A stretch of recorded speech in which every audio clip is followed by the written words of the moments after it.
दोस्तों कल शाम से ही बहुत ज़्यादा नेगेटिविटी शेयर मार्केट को लेकर चल रही थी, जिसका सबसे बड़ा रीज़न था यूक्रेन और रशिया में जो बॉर्डर क्राइसिस चल रहा है, जो वॉर होने के चांसेस हैं उसकी वजह से। तो इस वीडियो में हम बात करेंगे कि वो क्या क्राइसिस है, क्या अभी वहाँ पर सिचुएशन चल रही है और उसका इम्पैक्ट इंडिया की मार्केट पे कितना हो सकता है। लेकिन उससे पहले अभी हम एक बार इस शेयर मार्केट का हाल देख लेते हैं अभी तक कैसा चल रहा है। तो सबसे पहले अगर आप यहाँ पर निफ्टी 50 इंडेक्स की बात करते हैं तो आज बहुत ज़्यादा वॉलेटिलिटी निफ्टी 50 इंडेक्स में देखने को मिली है और आप देखेंगे जो 16,800 के आसपास का इसका एक बहुत अच्छा सपोर्ट जोन इसने बना रखा है। 16,843 के आसपास जाकर ये ऊपर गया है और 17,000 के ऊपर शेयर मार्केट यहाँ पर बंद हुई है। तो 16,800 16,700 का एक बहुत अच्छा सपोर्ट यहाँ पर देखने को मिल रहा है। ओवरऑल आप अगर देखेंगे तो 7-8% के आसपास करेक्शन निफ्टी 50 में यहाँ पर देखने को अभी तक मिल चुकी है। लेकिन दोस्तों जब आप छोटी कंपनीज पे जाते हैं, मिड कैप कंपनीज पे जाते हैं, निफ्टी मिड कैप को देखते हैं तो वहां पर आप देखेंगे 1% करेक्शन आज हुआ है। लेकिन ओवरऑल अगर आप ऑल टाइम हाई से देखेंगे तो 10% से भी ज़्यादा की करेक्शन मिड कैप 100 में हो चुकी है। स्मॉल कैप में जाएंगे, निफ्टी स्मॉल कैप 100 में देखेंगे तो 12,000 के ऑल टाइम हाई से अभी ये 9800 के आसपास चल रहा है। तो यहाँ पर भी आप देखेंगे तो 15 से 20% की करेक्शन ऑलरेडी हो चुकी है अगर आप स्मॉल कैप कंपनीज की बात करते हैं। तो ओवरऑल मार्केट में अच्छी खासी करेक्शन आ चुकी है। आप इंडेक्स को अगर देखेंगे, निफ्टी इंडेक्स के अलावा अगर आप देखेंगे टॉप 1500 अगर आप स्टॉक्स की बात करेंगे तो मीडियन जो वहां पर करेक्शन है वो 27% तक की करेक्शन आ चुकी है। तो ब्रॉडर लेवल पे बहुत ज़्यादा करेक्शन ऑलरेडी मार्केट में आ चुकी है। लेकिन निफ्टी इंडेक्स को अगर आप देखेंगे तो वहां पर उतनी करेक्शन नहीं दिखती है।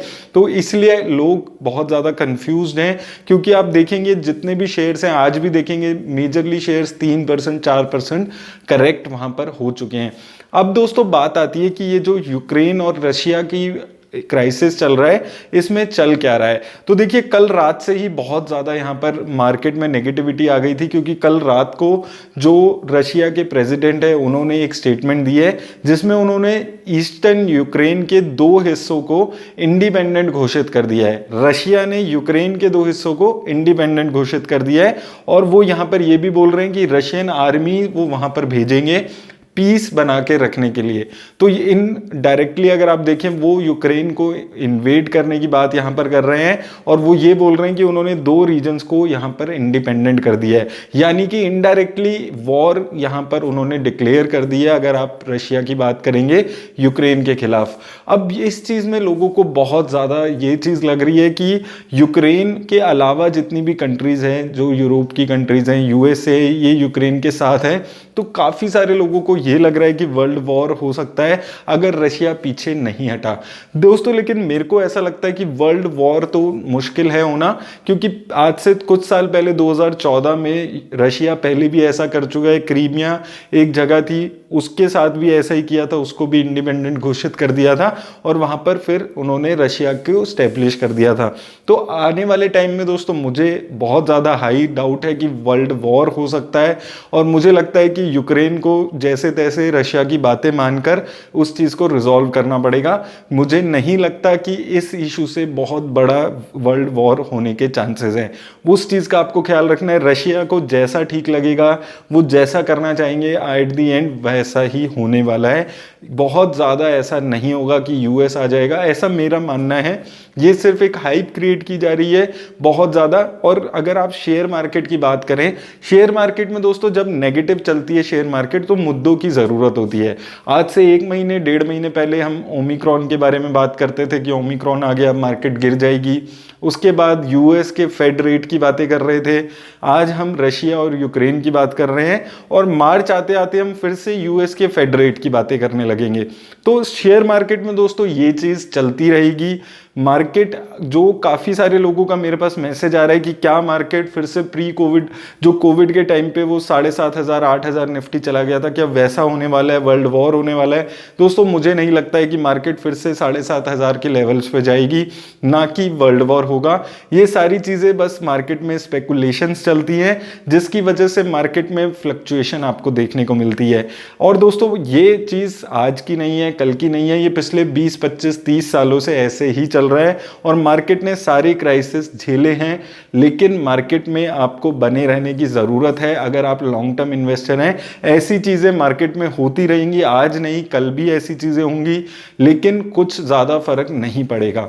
अभी एक चीज़ का जो इंडिया पे फर्क पड़ने वाला है, जो मैं आज आपको बोल भी रहा था कि मार्च में इंडिया में डेफिनेटली प्राइस हाइक होगा, ऑयल का, गैस का, पेट्रोल का, डीजल का, गैस का, इन सब का प्राइस हाइक होगा, क्योंकि जो क्रूड के प्राइसेस है वो बहुत ज़्यादा बढ़ चुके हैं। 98 के आसपास क्रूड के प्राइसेस आ चुके हैं, लेकिन उसका जो इम्पैक्ट है वो अभी इंडिया की ऑयल और गैस कंपनीज ने नहीं लिया है। उसका बहुत सारा साफ रीज़न है, क्योंकि इलेक्शंस चल रहे हैं बहुत सारे स्टेट्स में, मार्च में इलेक्शंस के रिजल्ट आ जाएंगे, उसके बाद से प्राइसेस डेफिनेटली पेट्रोल, डीजल इनके बढ़ने लगेंगे, जिससे इंडिया की जो इन्फ्लेशन है वो भी बढ़ने लगेगी। तो मुझे लगता है कि मार्च में भी बहुत ज़्यादा वॉलेटिलिटी मार्केट में रहने वाली है। तो आप अगर किसी शेयर में पैसा लगा रहे हैं, मैं अभी भी आपको यही बोलूँगा कि बॉटम फिशिंग करने की कोशिश अभी आप मत कीजिए।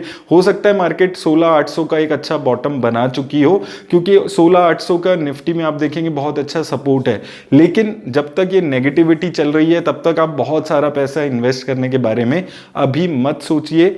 दूसरी चीज़, अगर आप इन्वेस्ट कर रहे हैं तो इन्वेस्टेड रहिए, घबराइए मत। ऐसी चीज़ें मार्केट में हमेशा चलती रहेगी। अगर वर्ल्ड वॉर हो जाता है, सब कुछ खत्म हो जाएगा, तो उसके बाद तो वैसे भी इन्वेस्टमेंट करने की कोई ज़रूरत ही नहीं रह जाएगी।